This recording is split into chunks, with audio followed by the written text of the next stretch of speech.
अध्याय 58। प्रतिष्ठान के राजा विक्रम सिंह अत्यंत साहसी पुरुष थे और उनके नाम के अनुसार ही वह मनुष्यों के बीच एक सच्चे सिंह के समान थे। उन्होंने अपना जीवन रानी शशिल लेखा के साथ साझा किया, जो एक ऊंचे कुल की महिला थी। वो अत्यंत सुंदर और आकर्षक होने के साथ साथ अत्यंत सरल स्वभाव की भी थी।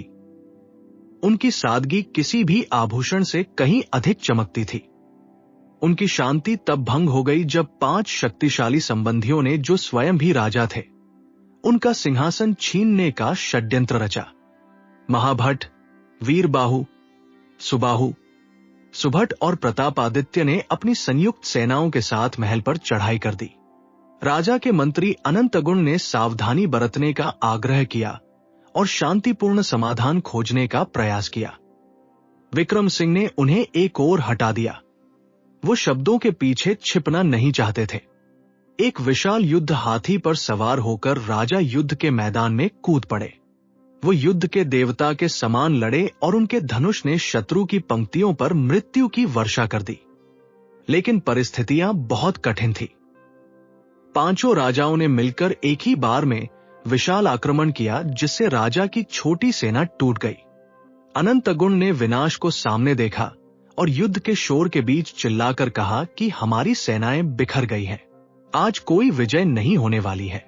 आपने पहले मेरी सलाह की उपेक्षा की थी, लेकिन यदि आप जीवित रहना चाहते हैं तो अब मेरी बात सुने। इस हाथी से नीचे उतरे और एक घोड़े पर सवार हो। हमें किसी दूसरे देश में भाग जाना चाहिए।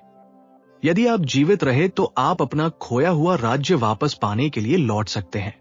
विक्रम सिंह ने मंत्री के शब्दों में बुद्धिमत्ता देखी। वो अपने हाथी से कूद पड़े और एक तेज घोड़े पर सवार होकर अनंतगुण के साथ रात की सुरक्षा में निकल गए। वेश बदलकर कई दिनों की यात्रा के बाद वे उज्जैनी नगर पहुंचे। उन्होंने कुमुदिका नाम की एक प्रसिद्ध गणिका के घर में शरण ली। कुमुदिका एक तीक्ष्ण बुद्धि और अपार धन वाली महिला थी। जैसे ही उसने उन अजनबियों को देखा तो उसने राजा के शरीर पर राजसी चिन्हों को पहचान लिया। उसने सोचा कि यह पुरुष एक वीर नायक है। यदि मैं इसकी कृपा प्राप्त कर सकूं तो वह मेरी वास्तविक इच्छा को पूरा करने का एक साधन बनेगा। उसने अत्यंत गर्मजोशी के साथ उनका स्वागत किया, जो बिल्कुल वास्तविक लग रहा था। उसने राजा से कहा कि मैं भाग्यशाली हूं। मेरे पिछले जन्मों के अच्छे कर्मों ने ही आपको मेरे द्वार तक पहुंचाया है। मेरे हाथी, मेरे घोड़े और मेरे खजाने सब आपकी सेवा में हैं। उसने उन्हें हर सुख सुविधा प्रदान की। विक्रम सिंह, जो बहुत थके हुए और कृतज्ञ थे, वो उसके महल में रहने लगे जैसे कि वह उनका अपना ही हो। उन्होंने उसका धन खर्च किया और उसे निर्धनों को दान में दे दिया। कुमुदिका केवल मुस्कुराती रही और उसने क्रोध का कोई संकेत नहीं दिखाया। राजा को उसकी भक्ति पर पूरा विश्वास हो गया, लेकिन अनंतगुण अभी भी संदिग्ध थे। मंत्री ने गुप्त रूप से चेतावनी दी कि गणिकाएं वैसी कभी नहीं होती जैसी वे दिखती हैं। मैं अभी तक उसका वास्तविक उद्देश्य नहीं देख पा रहा हूं, लेकिन वह किसी भी पुरुष की तुलना में अपने स्वर्ण से अधिक प्रेम करती है। विक्रम सिंह हंस पड़े और कहा कि वह मेरे लिए अपना जीवन भी दे देगी। यदि तुम्हें संदेह है तो मैं तुम्हें इसका प्रमाण दूंगा। राजा ने एक चतुर छल शुरू किया। उन्होंने लगभग कुछ भी नहीं खाया और बहुत कम पानी पिया, जिससे उनका शरीर कमजोर और दुबला हो गया। अंत में वह बिल्कुल शांत होकर जमीन पर लेट गए, जैसे कि उनकी मृत्यु हो गई हो। उनके सेवकों ने उनके निर्देशों का पालन करते हुए उन्हें एक अर्थी पर रखा और विलाप करते हुए श्मशान घाट की ओर ले गए। कुमुदिका भी पीछे पीछे आई और उसकी आंखें आंसुओं से भरी थी। अपने परिवार की प्रार्थनाओं के बावजूद वह चिता पर चढ़ गई और उस पुरुष के साथ जलने के लिए तैयार हो गई, जिससे वह प्रेम करने का दावा करती थी। इससे पहले कि आग जलाई जाती, विक्रम सिंह उठकर बैठ गए और उन्होंने जम्हाई ली। भीड़ आश्चर्य से भर गई और चिल्लाने लगी कि उनका राजा फिर से जीवित हो गया है।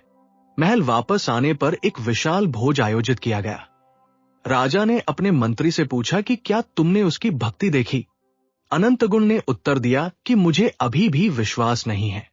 वह जो कुछ भी करती है उसके पीछे कोई न कोई कारण अवश्य होता है। हमें प्रतीक्षा करनी चाहिए। लेकिन अब हमें अपना वास्तविक परिचय देना चाहिए और उसके धन का उपयोग करके एक नई सेना तैयार करनी चाहिए। उसकी सहायता और आपके सहयोगियों के साथ हम आपके शत्रुओं को कुचल सकते हैं। जब वे बात कर रहे थे तब प्रतिष्ठान से एक गुप्तचर भयानक समाचार लेकर लौटा। 5 राजाओं ने देश पर अधिकार कर लिया था।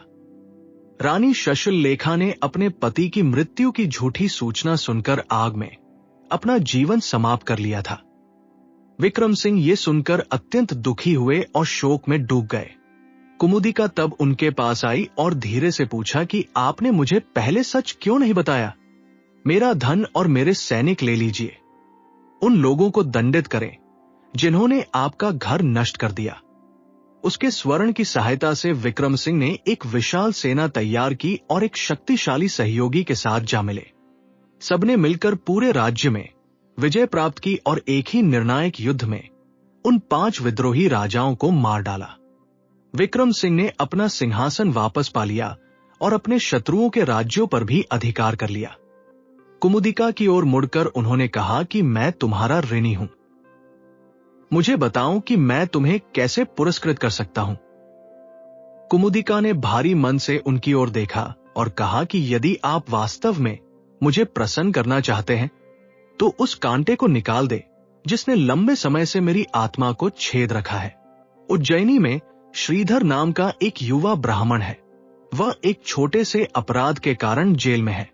उसे मुक्त कर दे। मैंने आप में महानता के लक्षण देखे थे और मैं जानती थी कि केवल आप जैसा राजा ही उसे बचा सकता है। मैं उस चिता पर आपके लिए नहीं बल्कि निराशा के कारण जलने वाली थी, क्योंकि श्रीधर के बिना जीवन अर्थहीन है। राजा दंग रह गए। उन्हें अपने मंत्री की चेतावनी याद आई। उन्होंने सोचा कि अनंत गुण सही थे। उसका हृदय एक ऐसी भूल भुलैया था जिसे मैं समझ नहीं सका। फिर भी मुझे अपना वचन निभाना होगा। उन्होंने उज्जैनी की यात्रा की और श्रीधर को मुक्त कराया तथा उसे सुखपूर्वक रहने के लिए पर्याप्त धन दिया। उन्होंने कुमुदिका को उस पुरुष से मिला दिया जिसे वो वास्तव में प्रेम करती थी और फिर अपने नगर लौट आए। उस दिन के बाद से उन्होंने कभी भी अपने मंत्री की सलाह की उपेक्षा नहीं की और समय के साथ वह पूरी पृथ्वी के शासक बन गए। ज्ञानी गोमुख ने अपनी कहानी समाप्त की, लेकिन तपंतप बोल उठा, राजकुमार, किसी भी स्त्री पर कभी विश्वास न करें, चाहे वे गणिकाएं हों या पत्नियां, उनके हृदय अस्थिर होते हैं। सुनिए कि इसी नगर में क्या हुआ था। बलवर्मन नाम के एक व्यापारी की चंद्रश्री नाम की पत्नी थी। वो सुंदर थी, लेकिन उसका हृदय किसी और के लिए धड़कता था।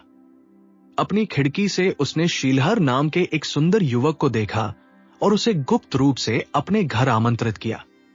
उनकी मुलाकातें उनके मित्रों के बीच चर्चा का विषय बन गई, लेकिन बलवर्मन जो प्रेम में अंधे थे, उन्हें कुछ दिखाई नहीं दिया। शीघ्र ही व्यापारी को बुखार आ गया। जैसे जैसे उसका जीवन समाप्त हो रहा था, चंद्रश्री हर दिन अपने प्रेमी से मिलने जाती थी। जिस सुबह उसके पति की मृत्यु हुई, वो केवल उतनी ही देर के लिए घर लौटी जितनी देर में उसके अंतिम संस्कार की तैयारी हो सके। जो लोग उसका रहस्य जानते थे, उन्हें तब गहरा धक्का लगा जब वो अपने पति की चिता पर चढ़ गई और आग की लपटों में मर गई। एक स्त्री का हृदय एक रहस्य है। वे किसी अजनबी से प्रेम कर सकती है, फिर भी अपने पति के साथ मरना चुन सकती है। हरिशिख ने एक और कहानी सुनाई। क्या आपने देवदास के बारे में सुना है? उसकी पत्नी दुशीला एक दुष्ट चरित्र वाली महिला थी। जब देवदास राजा के दरबार में गया हुआ था, तब वह अपने प्रेमी को घर में ले आई और उसे छत पर छिपा दिया। उस रात जब उसका पति सो रहा था, तब प्रेमी नीचे आया और उसकी हत्या कर दी। दुशीला चिल्लाने लगी कि लुटेरों ने उसे मार डाला है, लेकिन उसके संबंधियों को संदेह हुआ। कोई स्वर्ण नहीं ले जाया गया था। उन्होंने उसके छोटे बेटे से पूछा कि यह काम किसने किया। बालक ने कहा कि एक आदमी छत से आया और उसने मेरे पिता को मार डाला। मेरी माता मुझे वहां से ले गई थी। सत्य सामने आ गया। प्रेमी को मृत्युदंड दिया गया और दुशीला को निर्वासित कर दिया गया। एक बंटे हुए हृदय वाली स्त्री सांप के समान खतरनाक होती है। फिर गोमुख ने फिर से कहा, इतनी दूर क्यों देखें?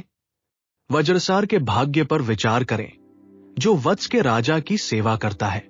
वो एक वीर पुरुष था जो मालवा की अपनी पत्नी से अपने प्राणों से भी अधिक प्रेम करता था। जब उसके ससुर मिलने आए तो वज्रसार उनके साथ मालवा गया। वह राजा की सेवा में लौटने से पहले 1 महीने तक वहां रहा और अपनी पत्नी को वहीं छोड़ आया। शीघ्र ही एक मित्र ने उसे चेतावनी दी कि उसकी पत्नी ने दूसरा प्रेमी बना लिया है। वज्रसार अत्यंत दुखी हुआ, लेकिन उसने तब तक विश्वास करने से इनकार कर दिया जब तक वह स्वयं अपनी आंखों से न देख ले। वो मालवा लौटा और अपनी पत्नी के साथ घर के लिए निकल पड़ा। रास्ते में वह उसे एक गहरे जंगल में ले गया। उसने कहा कि मुझे सत्य पता है, मुझे बताओ कि तुमने क्या किया है, अन्यथा मैं तुम्हें दंड दूंगा। उसने ठंडे तिरस्कार के साथ उत्तर दिया कि आप जो चाहें करें। क्रोध में आकर वज्रसार ने उसे एक पेड़ से बांध दिया और उसे पीटने लगा। लेकिन जैसे ही उसने उसकी ओर देखा तो उसका क्रोध वापस वासना में बदल गया। उसने उससे क्षमा मांगी। वो सहमत हो गई, लेकिन केवल इस शर्त पर कि वह भी उसे उसी तरह बांधे और पीटे जैसे उसने उसे पीटा था। वासना में अंधे होकर वज्रसार मान गया। उसने उसे पेड़ से मजबूती से बांध दिया।